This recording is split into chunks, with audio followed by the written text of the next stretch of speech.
CFN, um programa para debater assuntos ligados à nutrição, à saúde, à questão de direito humano e alimentação adequada e à segurança alimentar e nutricional. Todo esse conteúdo você encontra no canal do CFN no YouTube, nas nossas playlists e também nas plataformas de podcast, como o Spotify, Deezer, Google Podcasts e Apple Podcasts. Então, o papo de hoje a gente vai conversar com a nutricionista e conselheira do Conselho Federal de Nutricionistas, a Carmen Franco. Tudo bem, Carmen? Seja muito bem-vinda. Tudo bom, Rodrigo. Obrigada. Que alegria poder estar nesse momento fazendo essa conversa de assuntos tão importantes para a nossa categoria, né? Que bom. O papo de hoje a gente vai falar um pouco sobre a questão da obesidade no Brasil. Carmen, a questão da obesidade ela já pode ser encarada como uma epidemia? Sim, pode ser considerada uma epidemia no Brasil e no mundo, na realidade, né? E isso vem acontecendo nas últimas décadas, né, Rodrigo, em que houve toda uma transição do formato de trabalho da população. Então, assim, diminuíram muito as atividades que têm um grande gasto energético e aumentaram muito as atividades mais sedentárias. Então, com isso, um gasto calórico menor.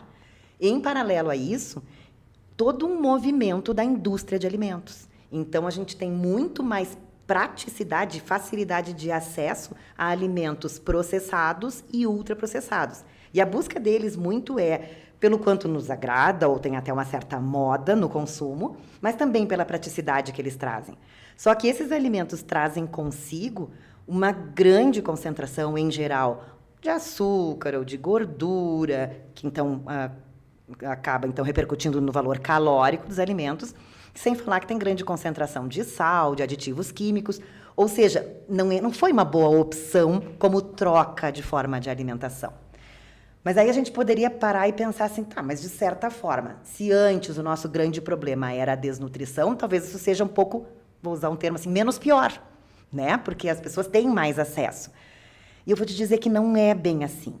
Porque esse tipo de alimento, ele não tem a qualidade nutricional que se deseja realmente, justamente por essas concentrações inadequadas que a gente encontra. E aí nós vamos, além disso, eles passaram a ser mais baratos. E muitas vezes, então, são os grandes acessos que alguma fatia da população tem. Então, nós temos, junto com esse ganho de peso, a chamada fome oculta, que é um estado nutricional carente, mesmo que com peso inadequado, um peso acima do esperado ou do desejado. E sem falar que, atualmente, nos últimos anos, o Brasil está voltando para o mapa da fome. Então, nós sim temos a epidemia do sobrepeso e da obesidade, que é uma realidade, isso sem qualidade nutricional, e ainda estamos tendo a fome voltando a ser tão escancarada, e a gente tem visto bastante isso. Então, a gente está com vários problemas para serem abordados, né? Carmen, você falou um pouquinho dessa questão às vezes é o que aquela família ou aquela pessoa consegue comprar um alimento mais barato, um ultraprocessado. Você vê, por exemplo, tem muita gente que acaba optando por um macarrão instantâneo por conta do custo, né? Então, aí você vê a questão da fome. Tudo isso também está atrelado a um cenário social, né? E assim, a gente tem a situação da pandemia também, que isso agravou ainda mais esse cenário. Como é que você avalia, enquanto nutricionista, como é que esse cenário foi agravado por conta da pandemia?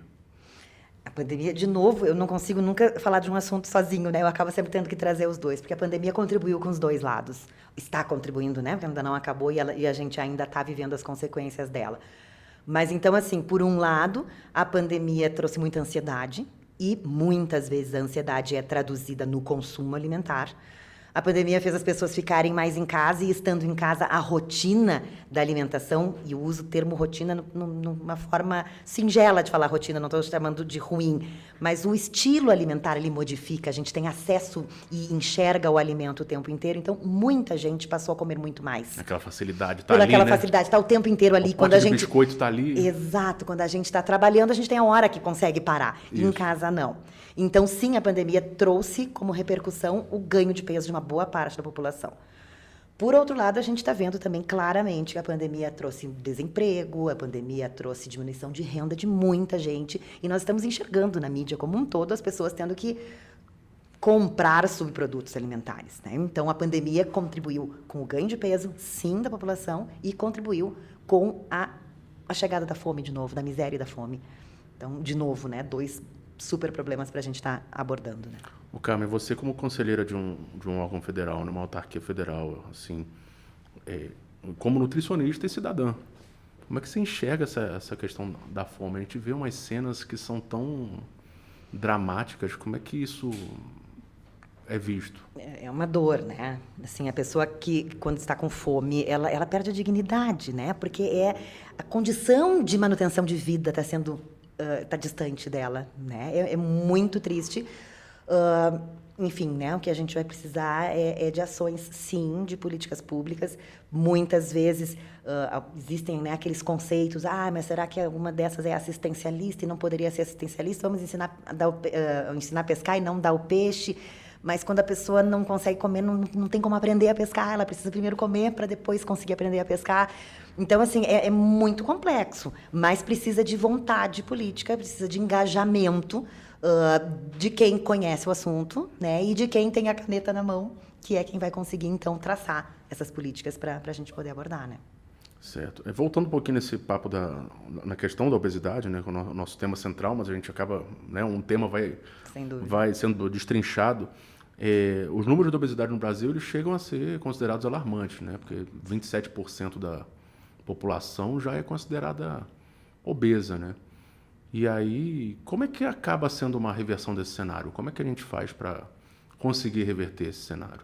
Nossa, parece que eu sou um disco arranhado, né? Porque eu acabo trazendo o mesmo assunto com os dois extremos, né? Mas para ambos, o que a gente precisa é de políticas públicas, né? Para a gente ter uma ideia, assim, né? Nessa questão do acesso à alimentação ou do acesso de uma alimentação de boa qualidade, que é o que nós desejamos. Não adianta terem acesso, que a gente falou no início, né? Ter acesso a alimentos com qualidade nutricional questionável, né? Desde 2010, faz parte do artigo 6º da Constituição Federal, que são direitos do cidadão brasileiro, além de saúde, educação, moradia, a alimentação entrou ali também. E a alimentação não é qualquer tipo de alimento, né? A alimentação é alimento de qualidade. Ou seja, a alimentação é dever do Estado. Então, sim, cabe ao Estado implementar essas políticas que façam chegar essa alimentação de boa qualidade ao cidadão. O conceito de segurança alimentar e nutricional, ele é o acesso permanente a alimentos de qualidade em quantidade suficiente e sem que isso comprometa outras necessidades do indivíduo. Então, ele é muito mais amplo do que conseguir chegar a um almoço uma vez por dia, né? Uma refeição uma vez por dia, melhor dizendo. E, assim, para além da questão da segurança alimentar e nutricional, um país, para ele se sentir forte como nação, ele tem que garantir essa segurança e ele tem que ter soberania alimentar. Então, é uma estratégia muito ampla, mas que ela precisa estar na pauta, né? A gente não pode deixar isso parecer ou ficar somente por conta da boa vontade e da caridade dos outros. Tem que ter uma política implementada para isso, porque as pessoas merecem esse respeito de quem tem, sim, o dever de propiciar. E aí, nesse contexto, o nutricionista é um profissional essencial. Sem dúvida, né? O nutricionista, ele é um agente em todas as fases desse processo, né? Ele perpassa toda a cadeia da alimentação. Desde a produção, aí fazer essa produção pequena lá da produção local, familiar. Uma agricultura familiar. A agricultura familiar chegar nesses ambientes públicos, porque muitas vezes aquela escola é daquela região, por que não vai ser o produtor daquela região? Não tem que sair de um grande centro, não tem que sair de um grande produtor. O nutricionista é um agente responsável para isso. O nutricionista vai transformar e vai, inclusive, adequar o cardápio para o que aquela região tem. E não fazer aquela região plantar o que o cardápio do nutricionista quer dizer. Então, sim, é papel do nutricionista em todas essas etapas, né? Fazer essa alimentação chegar de qualidade, ser bem preparada, ser bem condizente, inclusive, com os hábitos locais. Então, tudo isso são os papéis sociais também do nutricionista, né? E aí eu vou ampliar um pouquinho e vamos pensar no nutricionista que atua na iniciativa privada, que é uma outra área de trabalho, e está tudo muito certo. Ele também tem esse papel político de fazer, quem sabe, a aquisição de produtores mais locais, não ficar somente em grandes centros, isso é papel do nutricionista. Ou lá no indivíduo, independente da sua condição econômica, lembrar que a produção agroecológica é uma produção saudável, sustentável. Então, O nutricionista, ele precisa, nesse momento, se perceber como esse agente de papel, não somente, ou para muito além do cardápio e do plano alimentar. Ele é um agente, um profissional que que desempenha um papel em todo esse processo político da alimentação. Acho que isso está, talvez, assim, precisando que a gente, né, que nós, como nutricionistas, vistamos mais essa camisa, né, e que a gente consiga realmente se sentir nesse papel. Entender que ele não está ali só para prescrever dieta, né? Ele vai além, né? Muito mais do que isso. Muito né? Ele tem um além. papel social. O nosso guia alimentar, ele já diz isso, né? A alimentação é muito mais do que ingerir nutrientes. Ela é todo um processo, né? Ela tem uma cultura, ela tem uma dignidade, ela tem muita outra coisa, uma tradição para a gente pensar. Nutrientes, claro, são super importantes, tá? Não é desmerecendo absolutamente nenhuma área, mas ela vai muito além disso, né? Carmen, infelizmente o nosso tempo acabou. Agradeço sua participação. Eu que agradeço, Rodrigo. Que prazer em estar podendo participar desse momento aqui. Obrigado, Carmen. Gente, a gente fica por aqui por hoje. E aí, quem quiser mais informação, basta procurar nas redes sociais do Conselho Federal, vai passar aqui, ó. E também no site do Conselho, www.cfn.org.br. A gente fica por aqui e até a próxima.